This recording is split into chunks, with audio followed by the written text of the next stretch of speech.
Hello, and welcome to Conversations from the World of Allergy, a podcast produced by the American Academy of Allergy, Asthma, and Immunology. I'm your host, Dave Stukas. I'm a board-certified allergist and immunologist and serve as the social media medical editor for the Academy. Our podcast series will use different formats to interview thought leaders from the world of allergy and immunology. This podcast is not intended to provide any individual medical advice to our listeners. We do hope that our conversations provide evidence-based information. Any questions pertaining to one's own health should always be discussed with their personal physician. The Find an Allergist search engine on the Academy website is a useful tool to locate a listing of board-certified allergists in your area. Finally, use of this audio program is subject to the American Academy of Allergy, Asthma, and Immunology Terms of Use Agreement, which you can find at www.faaai.org.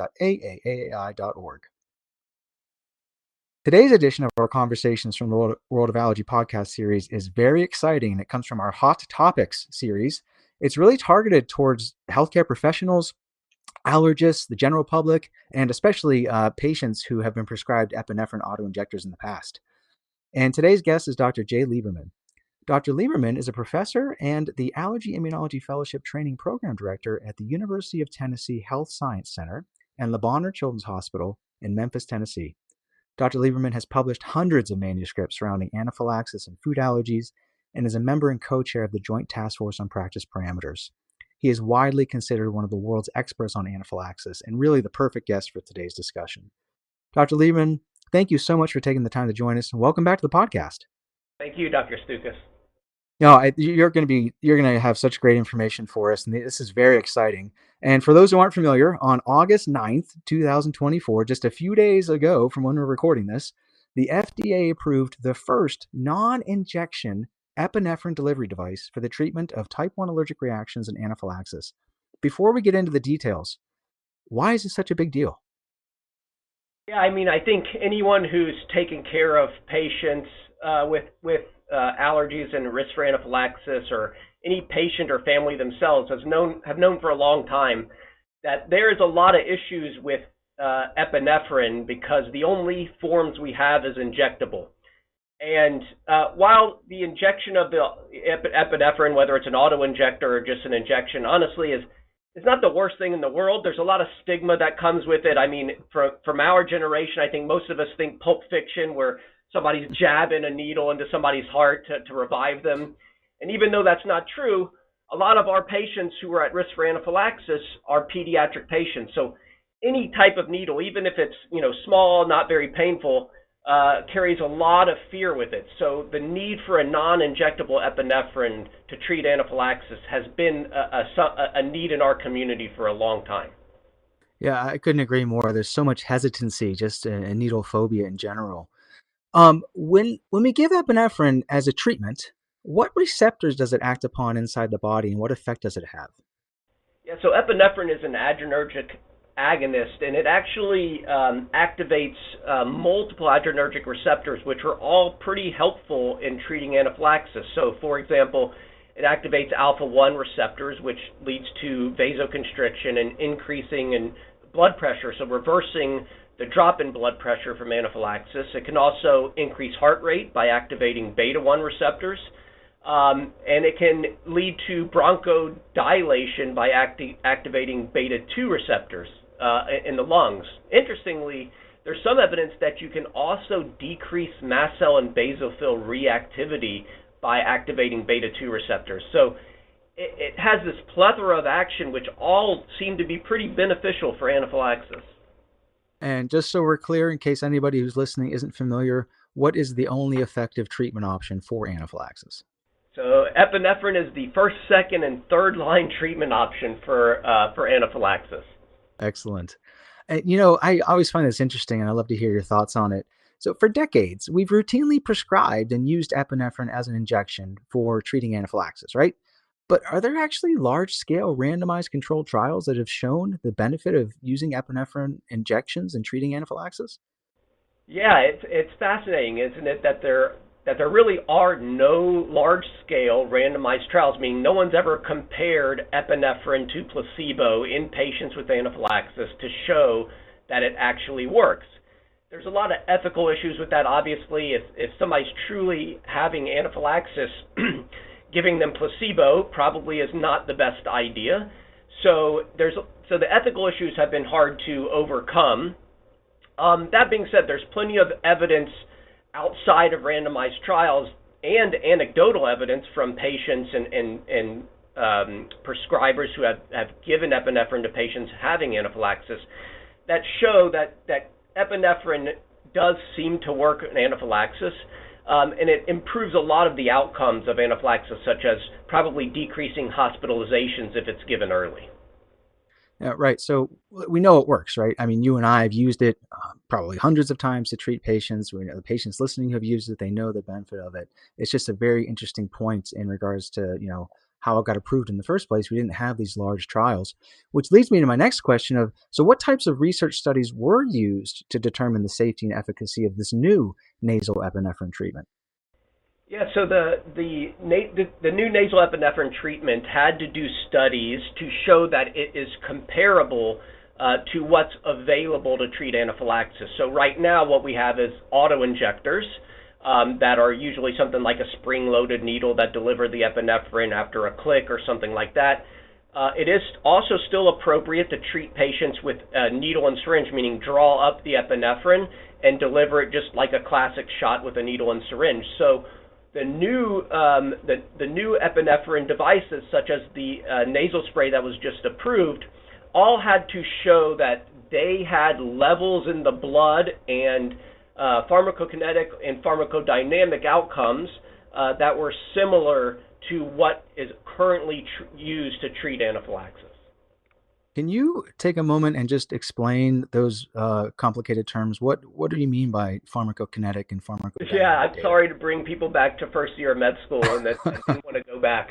So pharmacokinetic really means kind of how the drug is handled in the body. So in cases for epinephrine and how it's studied is measuring how much epinephrine you can detect in the bloodstream, how quickly it gets into the bloodstream, what's the max amount of epinephrine in the bloodstream, and then how long can you detect it. And then pharmacodynamic in this sense is measuring how the body responds to that medicine. So in this case, what was important was measuring things like heart rate, systolic blood pressure, and diastolic blood pressure after administration of the epinephrine to see how it causes the body to behave. And just to clarify, were these studies done in people experiencing anaphylaxis, or were they just sort of at baseline and then they administered and sort of measured these different metrics? Yeah, so the vast majority of them were done in healthy volunteers, so patients who didn't have anything going on with them health-wise, and then they would bring those healthy volunteer patients in and administer the different forms of epinephrine. So, for example, use the same patient and compare how an auto-injector compares to just injecting it with syringe and needle to the intranasal device. Now, the company also studied it in various forms in non-healthy volunteers, and what I mean by that is taking allergic patients, and they've even taken allergic patients who have, nasal allergies, hay fever, reproduce the nasal allergies in their nose using an allergen challenge model, and then delivering the epinephrine via the nose spray. So they did have, it wasn't just healthy volunteers, so they did have some challenge studies. They had a upper respiratory tract infection, so patients with an upper respiratory tract infection, seeing how it behaves in those patients. And they have a very little amount of data in patients who were undergoing food challenges, who then got the nose spray epinephrine and showed that it worked for them. Okay. Do you have any idea what people get compensated for these types of study visits? My gosh. Probably more than you and I do for this podcast. I can guarantee that. Okay, so back to the pharmacokinetic. I know people they're dying to know the answer to this. So what does the new nasal epinephrine treatment, how does that compare with injected epinephrine in regard to time of onset and duration of action? Yeah, so the main thing the FDA asked the manufacturer and any manufacturer of these new devices is to show that it performs similar to what's available. And if you look at, for example, auto-injector epinephrine, you can detect it in the bloodstream faster and at higher concentrations than if you just inject with a needle and syringe epinephrine. And so what these manufacturers and the manufacturer of the FDA approved product now showed is that their devices cause epinephrine to be in the bloodstream in concentrations that are essentially between the just injected device and the auto injector. So had to be essentially very similar to what we're currently using for patients with anaphylaxis. Okay. Were there any areas where the nasal delivery was significantly subpar compared with injected epinephrine, whether it's through a needle or through an autoinjector? Yeah, so there was nothing I would say it was very subpar. There were some concerns by some people that very quickly early on that the autoinjector gave higher levels. And what I'm saying early on is, within 2 to 5 minutes of the administration, whether it be autoinjector or the nasal product, which, time does seem to matter with anaphylaxis. The earlier, the better. And that maybe the autoinjector, not the needle and syringe, was able to get concentrations a little bit quicker than the nasal spray. That was the only small concern, but I wouldn't say it was subpar. Okay. What's the dose of epinephrine that's delivered with this new nasal spray, and how does that compare with autoinjectors? Yeah, so the current dose of the nasal spray that's approved is a 2 milligram spray, one-time spray.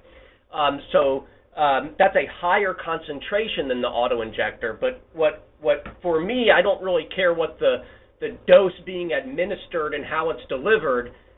You use whatever dose is needed to achieve the same bloodstream concentrations. And so that's how they ended up with the 2 milligram in the nose spray, is that it was similar to what's in the autoinjector, such as the zero point 0.3 milligrams in the autoinjector that's for comparable patients. Okay. Uh, is the new FDA approved nasal epinephrine, is it approved for anybody? Or are there certain criteria when we prescribe this? So anyone at risk for anaphylaxis, such as sting anaphylaxis or food allergy, who is over 30 kilograms, or that would be approximately over 66 pounds. So it can be used in pediatric patients as long as they're over the weight threshold. So here's the next question. You know it's coming. Parents everywhere are going to want to know, is there going to be a lower dose spray coming for children that weigh less than 66 pounds?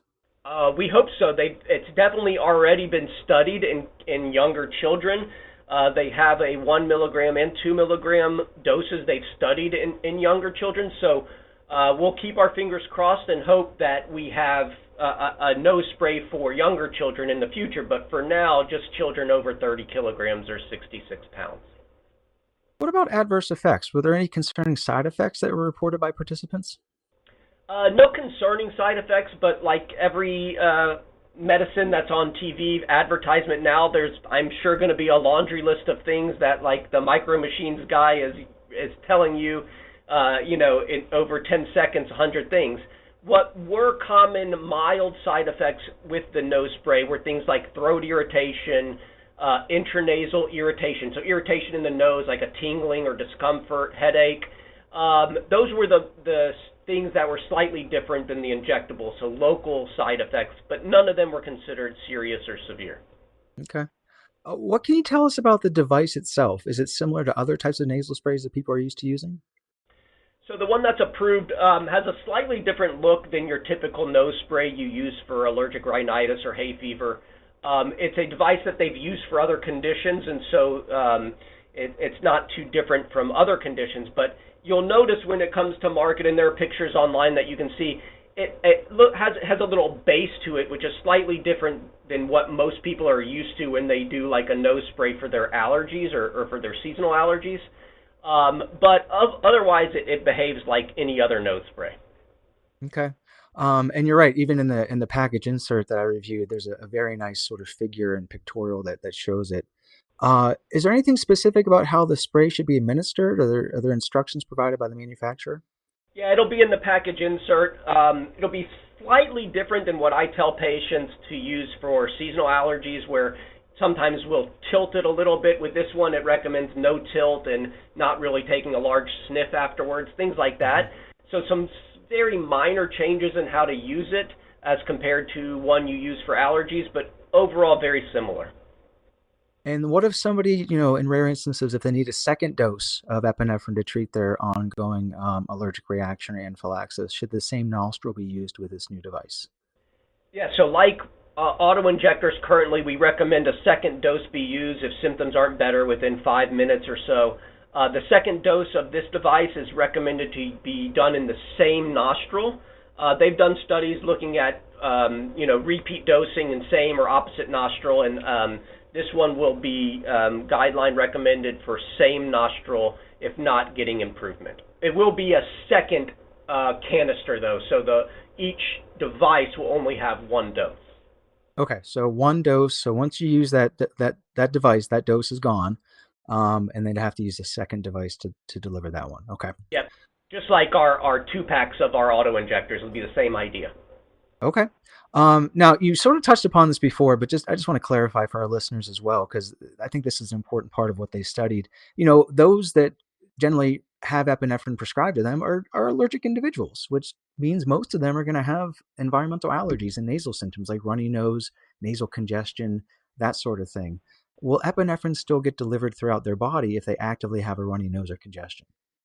Yeah, it was kind of fascinating actually in the studies where they took patients who were allergic and they gave them their allergen in their nose, reproduced, a localized allergic reaction, and then dosed the nose spray, epinephrine nose spray. And in my mind, I thought, oh, it's not going to get as good of absorption because there'll be all this congestion. But what they actually showed, and this has been shown in other studies of other manufacturers, is that the absorption is actually more rapid when you're having a localized allergic reaction. So the vessels are more leaky, so they're more open. So the assumption is it's just getting absorbed faster through that. So if anything, you might argue that rapid absorption during a allergic reaction in the nose may even be more beneficial.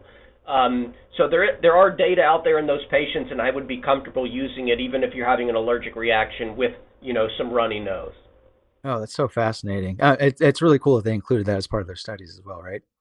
Oh yeah, I mean, this was requested of them, obviously, from the FDA, but these studies are fascinating. Mm-hmm.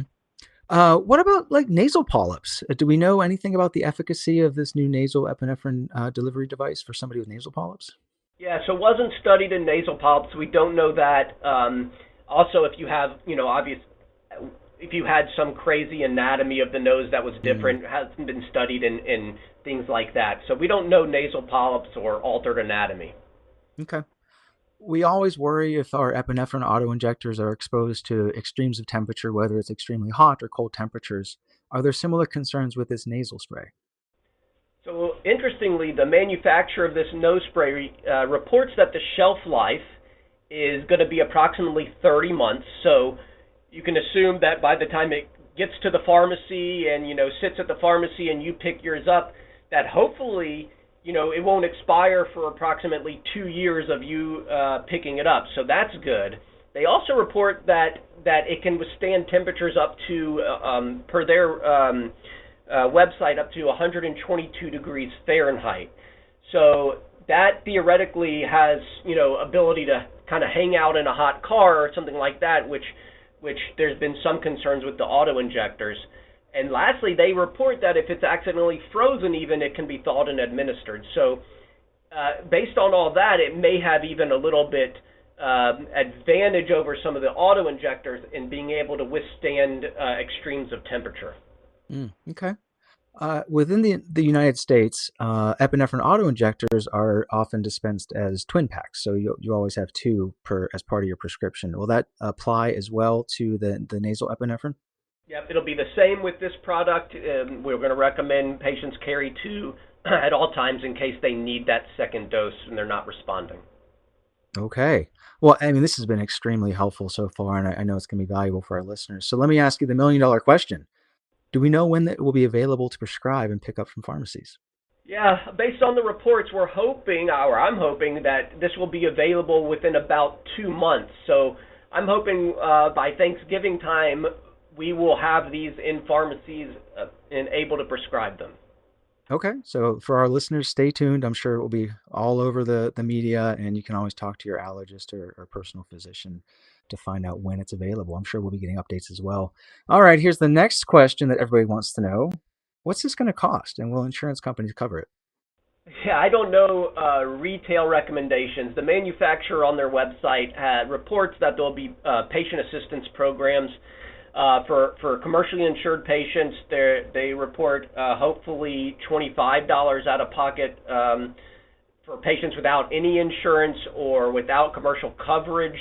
So high deductible plans, they report cap at $200 per two-pack, as well as having assistance programs if patients can't afford them. So I'm guessing based on that information, the price point for actual out-of-pocket costs will be somewhere between $25 and $200, but I think we'll have to see. Okay. You have extensive experience with treating families and patients with food allergies, anaphylaxis. How do you think this new option is going to be received by patients? I think the idea is going to be welcomed by every single patient. You see these patients as well, Dr. Stukas, and the question will be I do think there will be some patients that will be a little hesitant to uptake a brand new product until they see a little more comfort with it. In my discussion with patients, almost all of them seem very, very excited, with the majority being willing to try it out as soon as it's available. No, I agree. I think there's a lot of excitement. Obviously, with anything new like this or surrounding anaphylaxis, there's warranted trepidation with something new. But that's where we come into play, and we can have that nice shared decision-making conversation with everybody. And then, do you have any thoughts on how this might be implemented? Like, do you think people will just continue to carry their auto injectors with the new nasal spray for a while, and then kind of let one of them go after a while? Or any thoughts on that?